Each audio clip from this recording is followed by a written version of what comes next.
আসসালামু আলাইকুম প্রিয় দর্শক, আশা করছি যে যেখানে আছেন ভালো আছেন। আমিও আলহামদুলিল্লাহ আল্লাহর রহমতে ভালো আছি। দেশে বা দেশের বাইরে যে যেখানে আছেন সবাইকে আমন্ত্রণ জানাচ্ছি আমার আজকের বাদাম ভর্তার রেসিপিটি দেখার জন্য। আশা করছি রেসিপিটি আপনাদের কাছে ভালো লাগবে। অনেক সময় আমরা ভিডিওটি দেখতে দেখতে লাইক দিতে ভুলে যাই, তাই আমার দর্শকদের কাছে রিকোয়েস্ট, প্লিজ একটা লাইক দিয়ে সম্পূর্ণ ভিডিওটি কন্টিনিউ করবেন।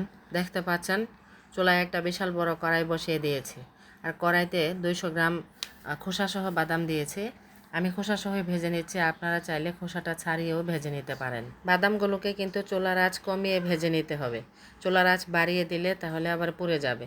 বাদামগুলোকে খোসা থেকে ছাড়িয়ে সুন্দর মতো পরিষ্কার করে নিয়ে এসেছি। এই যে দেখতে পাচ্ছেন খুবই সুন্দরভাবে আমি ভেজে নিয়েছি, একটা বাদামও পুড়ে যায়নি। এখন চুলায় একটা প্যান বসিয়ে দিয়েছি, পরিমাণ মতো তেল দিয়েছি। প্রথমে শুকনা মরিচগুলো দিয়ে দিচ্ছি, আর কয়েকটা কাঁচামরিচ দিয়েছি। মরিচের আগালিটা ভেঙে দিচ্ছি। মরিচের আগালিটা ভেঙে দিলে কখনোই ফুটে গায়ের উপরে আসবে না, আর যদি আগালিটা সহ দিয়ে দেন তাহলে ফুটে মুখের উপর বা গায়ের উপরে এসে পড়তে পারে। পরিমাণ মতো আমি পেঁয়াজ দিয়েছি। এবার দিয়ে দেব কয়েকটা রসুনের কুচি। আমি তো বাদাম ভর্তার মধ্যে রসুনের কুচিটা খাই, তাই দিয়েছি, আপনারা চাইলে স্কিপ করতে পারেন। বাদামের মধ্যে প্রচুর পরিমাণে তেল থাকে, তার জন্য আমি এখানে তেলের পরিমাণটাও কম দিয়েছি। আর শুকনা মরিচ কিন্তু পেঁয়াজের সাথে পড়লে তাহলে আর মরিচটা মচমচা হতে চায় না, তাই আমি শুকনা মরিচগুলোকে আগে দিয়ে একটু মচমচা করে তারপরে আমি পেঁয়াজ রসুনগুলো দিয়েছি। পেঁয়াজ রসুনের কুচিগুলোকে বেশি বাদামি করব না, হালকা লালচে ভাব হয়ে আসলে আমি প্যান থেকে নামিয়ে নেব। এই যে দেখতেই পাচ্ছেন মোটামুটি হয়ে এসে গেছে। এ পর্যায়ে আমি চুলা থেকে নামিয়ে নেব।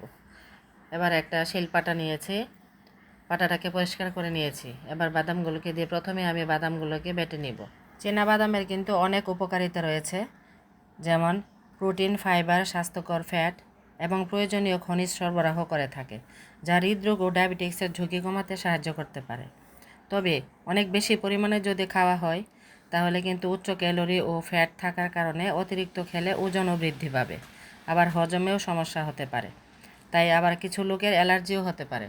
প্রত্যেকটা খাবারেরই কিন্তু উপকারিতা ও অপকারিতা দুটোই রয়েছে। যেই খাবারটা খেলে আমাদের ক্ষতি হবে সেটা আমরা কমিয়ে খাবো বা স্কিপ করে নিব।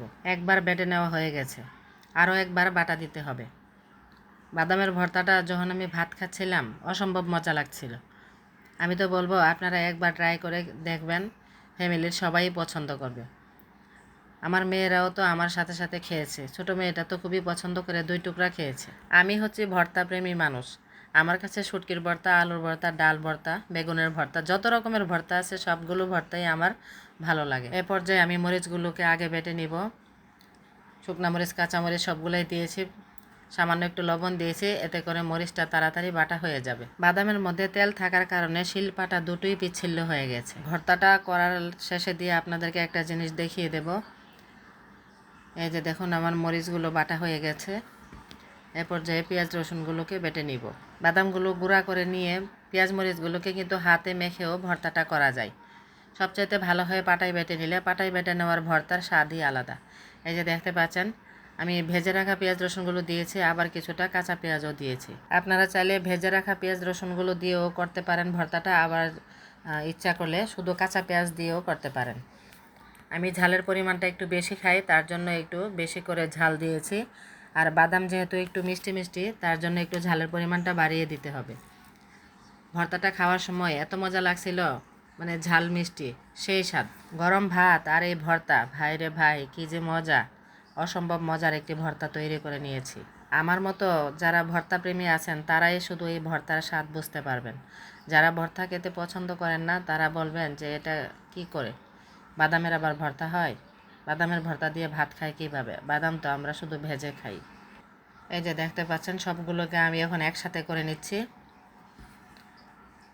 একসাথে করে একটু মিশিয়ে নিয়ে, কারণ বাদামগুলোর মধ্যে কিন্তু আমি সামান্য একটু পানি দিয়ে বেটেছিলাম, আর সম্পূর্ণটাই বাদামের তেল দ্বারা বাদামগুলো ভিজে গেছে। শিলের সাহায্যে আমি ভর্তাটাকে খুব ভালোভাবে মিশিয়ে নেব। আর এই ভর্তাটার মধ্যে আমি কোনো প্রকার সরিষার তেল দিব না, কারণ বাদামের মধ্যেই তেল রয়েছে প্রচুর পরিমাণে। সরিষার তেল দিলে ভর্তার যে একটা মেইন টেস্ট সেটা পাওয়া যাবে না। এই যে দেখতে পাচ্ছেন কতটা পরিমাণে তেল বের হচ্ছে, একদম ভিজে চুপচুপা হয়ে গেছে। অসম্ভব মজার একটি ভর্তা। এই ভর্তাটার মধ্যে ধনেপাতাও দিব না, ধনেপাতা দিলে বাদামের স্যান্ট বা বাদামের একটা টেস্ট আছে, সেটা পাওয়া যাবে না। আমার হাত আর আমার পাটাটা দেখেই বুঝতে পারছেন বাদামের মধ্যে কতটা পরিমাণে তেল রয়েছে। আমি কিন্তু এখানে কোনো প্রকার সরিষার তেল দেইনি। এই যে দেখতে পাচ্ছেন আমার হাতটা একদম তেলে চুপচুপা হয়ে গেছে। দেখতে পাচ্ছেন পাটার মধ্যে ঘুরিয়ে ঘুরিয়ে আমি একটা বড় বল বানিয়ে নিয়েছি। এবার এই বলটা থেকে আবারও ছোট ছোট করে বল তৈরি করে নিব। এই যে দেখুন তেল ছাড়াই কতটা সুন্দরভাবে তেলতেলা হয়ে গেছে, কতটা লোভনীয় হয়েছে আমার এই ভর্তাটি। যারা যারা পছন্দ করেন কমেন্টে জানাবেন। আমার তো আর সহ্য হচ্ছে না, কতক্ষণে আমি খেতে বসবো। এই যে রেডি করে নিয়ে এসেছি, দিয়ে দিলাম এক টুকরা লেবু, আর দিয়ে দিলাম একটা বাদাম ভর্তার বল, আর সাথে নিয়েছি শুটকির ভর্তা। অসম্ভব মজার দুইটি ভর্তা।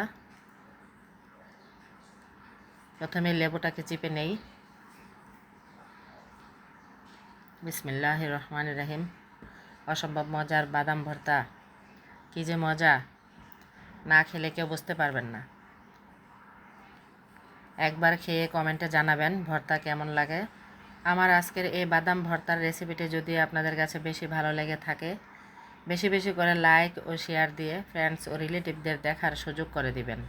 আমার এই বাদাম ভর্তার রেসিপিটি ফলো করে খেয়ে দেখবেন কেমন হয়েছে, আর কমেন্টে জানাতে কিন্তু ভুলবেন না ভর্তার স্বাদ কেমন। দোয়া করি সবাই ভালো থাকুন, সুস্থ থাকুন। আবার কথা হবে পরবর্তীতে অন্য কোনো নতুন ভিডিওতে। সেই কামনা করে আমি আজকের মতো বিদায় নিচ্ছি। আল্লাহ হাফিজ।